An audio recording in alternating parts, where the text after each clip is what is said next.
So also good morning, everybody, to this great conference on behalf, Your Excellencies, honorable guests and friends, on behalf of the OECD network of schools of government. I would like to thank the Ministry of Personnel and the National Human Resources Development Institute, the Korean Society for Public Personnel Administration and KDI School of Public Policy and Management for partnering here and sponsoring and supporting this great conference on the 2019 Global Public HR Conference. That's a very ambitious title to be global in this world, and I think it's necessary to emphasize this globality because the purpose of what we're doing as in this conference is to learn from one another, to dialogue, not to imitate or copy-paste, but to be inspired by what others are doing, because ultimately we have to admit that we have problems in common, and the issue is how can we learn from solutions from one another. And I think that's one of the major objectives as far as our network is concerned for this conference. I also would like to thank the OECD Secretariat for supporting and facilitating this. So my title, the title of this first speech is the title of this conference, of course, unsurprisingly. So working through networks in the age of complexity and what are some trends which we have to look at. Let me start with three moving targets in the public sector. I don't know if you know the game, it's an Olympic discipline of clay shooting. You know, clay shooting is a hunter and the clay moves and you have to shoot it. Try to reach the target. Well, I must say that in the public sphere for the public sector and the human resources challenges here, it's a bit like clay shooting, but it's even more complex because it's not just the clay that is moving, it's also the cannon is moving, the hunter is moving, and there is turbulence. And so all these things together make it a quite tough job to look into the future and to see how we can prepare human resources for the future and to see that we are fit for purpose, because the solutions of the past will not necessarily be the solutions for the future. And I think one of the challenges will be to anticipate and to prepare our civil service, our partnerships with society at large for these challenges. And we see three moving targets, as I mentioned. It's delivering routine services, it's solving crises, mostly unexpected crises, and also to reinvent and innovate possible futures. And all of that with our civil service guiding a society in networking and collaboration with this society. And this will force us to admit that hierarchies and authority will be necessary, but not sufficient. We will have to rely also on markets, but certainly on networks. And I think that's the message of our speeches and certainly my speech. Let me go through these three moving targets. The first one is delivering routine services to our citizens. It is quite clear that the public sector, sensu stricto, will not be able in the future to deliver public services at large. We will have to go beyond the public sector as such. We will have to look beyond ourselves as a public sector to guarantee public service delivery at large in our societies. And we see the digital routines emerging, of course. And I think you know all these key words which are not abstract anymore, but which we have to operationalize and make concrete. Artificial intelligence, we have to rely on algorithms, we have to connect databases, we have to develop new standard operating procedures. The public service, as I already mentioned, it is going beyond the hierarchies and the agencies and ministries. It is moving to public-private partnerships, but also to public-public partnerships, which is the vertical coordination and the vertical networking here. Leaving no one behind will be an essential element. What we see in our societies is a feeling of being abandoned. We have huge clusters of our society that feel abandoned. And we see the reaction. It's not just voice, it's exit, it's violence, it's anger with our societies. And I think we have to make sure we have inclusive policies, and networks will have to solve that and at least contribute to that. It's about equal treatment of our citizens, which is in tension with target group tailor-made services. And it's, of course, we have to contract out, but the question is, what are the borderlines of contracting out? Imagine that we contract out everything as a thought experiment. Then only one thing remains, it's the exercise of contracting out. And even that we could contract out. That leads to a hollow state. That's probably not a good idea, because we know what happens to hollow trees when there is some wind. And so we have to make sure that this stays on board, but in an equilibrated way. Solving crisis, solving unexpected crisis. I think the good news is that at least at the level of the UN and cascading down to the countries, and the UN just released a progress report on the 17 SDGs, which are important here. I think it's not just the vertical, topical SDGs, it's also the horizontal ones. And I'm thinking especially of SDG 11, which is about strong cities, SDG 16, which is about strong institutions, SDG 17, which is about partnerships. It is quite remarkable that the 17th, last but not least, is partnerships.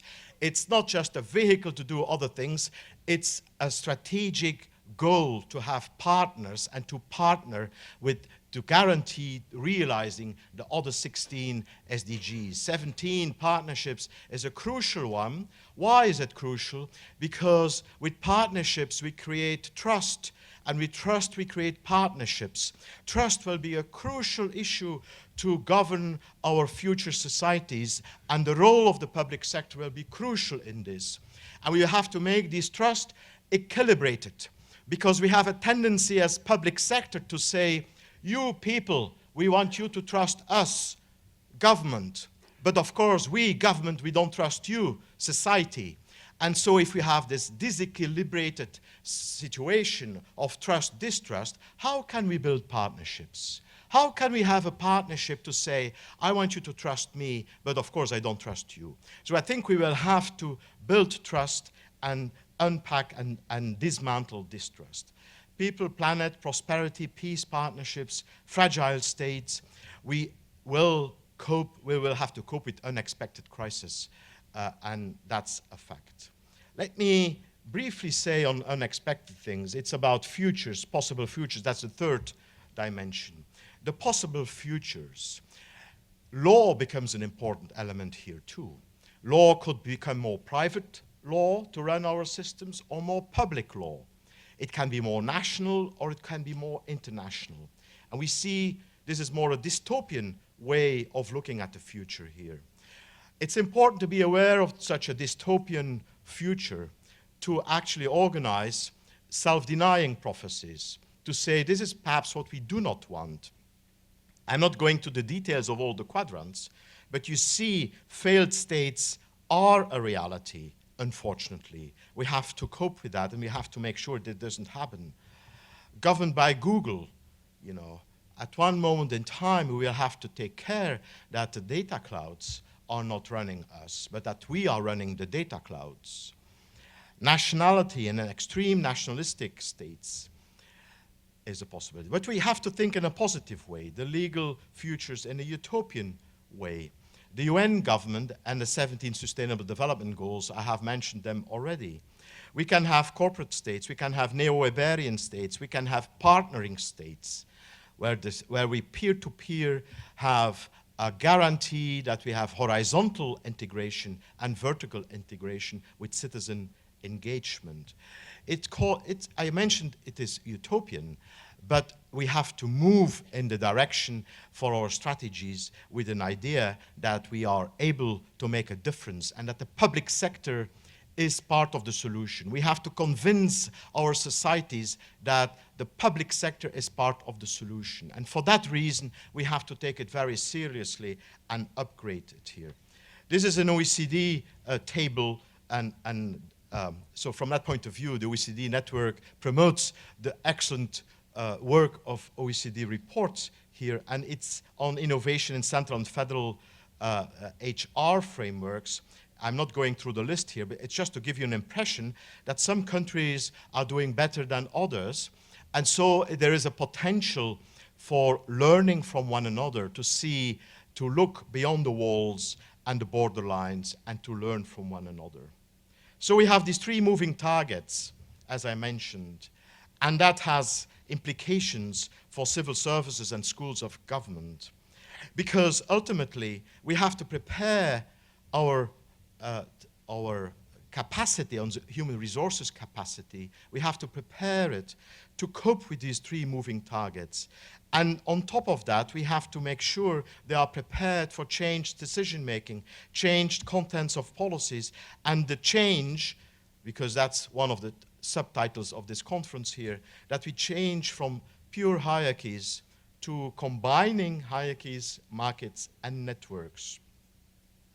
Let me go through briefly to these changing decision-making. We see that decision-making is drastically changing, and we have to prepare our civil service for this drastically changing way of taking decisions. There is a positive movement and unfortunately a negative movement here too. The positive one is participation becomes key.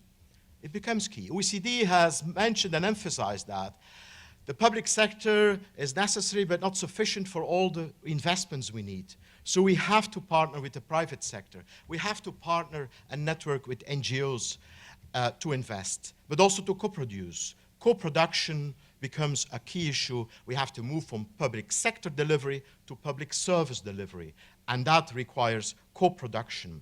Not just the co-production, it's actually the whole cycle of the policies, the design, the decide, the produce, the evaluate. We have to move to co-design, co-decide, co-produce, co-evaluate.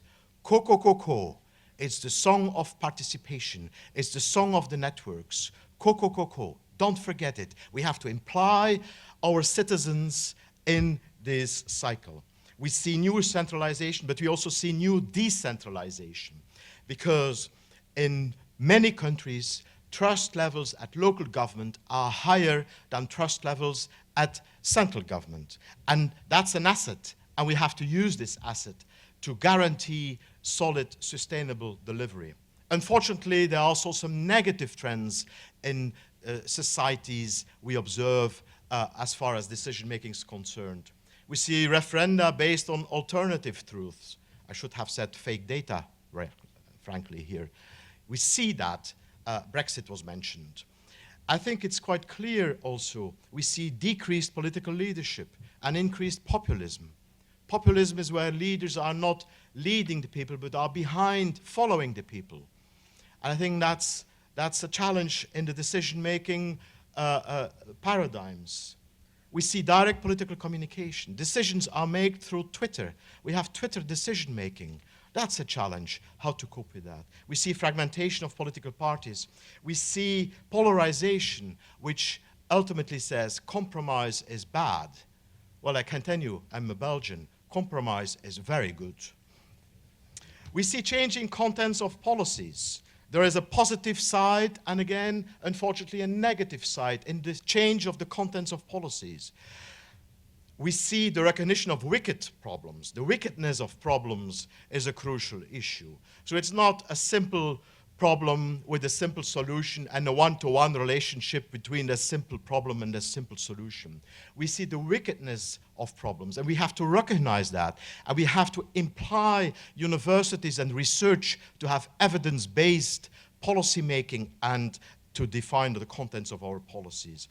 We see the 17, I mentioned the 17 Sustainable Development Goals as a fact, and I hope in all the countries here present, we see the cascading of these 17 SDGs in the national policies, up to local government, We have to include local government. And so the content of the policies should be aimed at realizing the SDGs. We still have 10 years to go, 2030. That's not much time. We are responsible for realizing these SDGs. But there are negative strategies too we see in the content, the changing content of policies. Less welfare state, actually a welfare state based almost on exclusion. I just mentioned, leave no one behind. The anger of people that feel abandoned. It's based on the feeling of exclusion. It can be rural versus urban. It can be ethnic. It can be social stratification.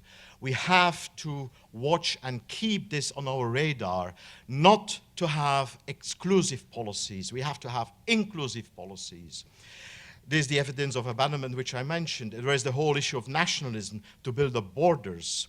Well, it's good to have global conferences and to share our experiences and to learn from one another and to break down the walls between countries. And there is shame, blaming and shaming too. I'm sure you know the expression, it's the economy, stupid. We have expanded that. It's the social, stupid. It's the ecology, stupid. And I think we have to stop doing that because that's too easy. We have a responsibility to take all dimensions on board. And that's why we have to change from hierarchies to hierarchies, markets, and networks. Hierarchies are still necessary, but they are not sufficient. We have to add, in an intelligent way, market mechanisms, but we don't have to generalize it, and network mechanisms, because that allows to have flexibility in assignments. It allows to include multiple tasks, competences, and capabilities. It allows for changing partners. It allows, and it requires hybridity and a kind of requisite variety in offering what we're doing. Let me briefly tell you, and I'm sorry if it's becoming a bit academic, but it's actually so concrete in a way. And you all know, of course, hierarchies. It's based on authority and dominance. It's consciously designed and controlled goals as a purpose. It's top-down. It's about standards, supervision, inspections, interventions. The role of government is very clear. The resources are allocated. There is a kind of theoretical basis. It's the Weberian bureaucracy, and the models are there. Markets have to be added to what we are doing as a public sector, as a government. It's more about exchange and competition. It's a different logic. It's about results. It's supply and demand. It's mechanisms of price setting. It's about the government that is implied also as providing and buying services. We have different types to allocate resources. It's about bargaining, information, and power. It's neo-institutionalist economics, and the model is new public management with market-type mechanisms. But we need networks, because hierarchies and markets will not save us. We need networks. This is about cooperation and solidarity. This is about, as a purpose, to consciously design together these purposes. It's about shared values. It's about a common problem analysis. It's about, as much as possible, consensual decision-making. It's about loyalty, reciprocity, trust, informal evaluations, reputation. The role of government is an enabler. It's a facilitator of participation and cooperation and integration. And the resources are allocated in a way based on trust.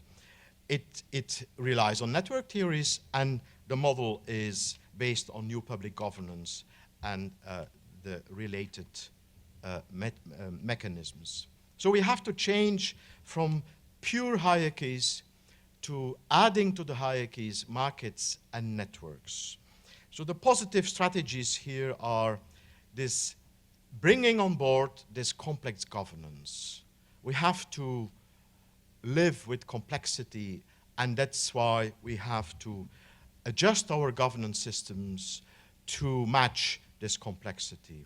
So it requires a variety of governance systems. It will not be one size fits all.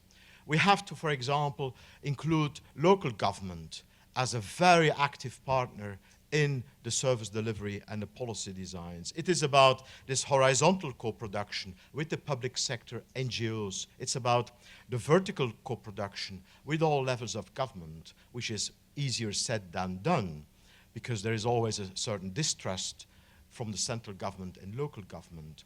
It's about citizen and societal engagement. There may be some negative strategies here too, with the blaming strategies, which I have mentioned already, some of the dystopian legal frameworks which are emerging, which I have mentioned. And in some countries, there is sometimes an effort to deconstruct an administrative state. So we need these networks. They are not a panacea, but they are necessary to complement and to add to what we have. So the classical, I already mentioned it, design, decision, production, evaluation, we need the co. We have to imply citizens as customers, we have to imply NGOs, we have to imply the private sector here. And that requires other types of leadership. So if we talk about how to retrain our civil service, we have to make sure that we have leadership courses. We need new public leadership, which means not just political, not just administrative, not just citizen leadership.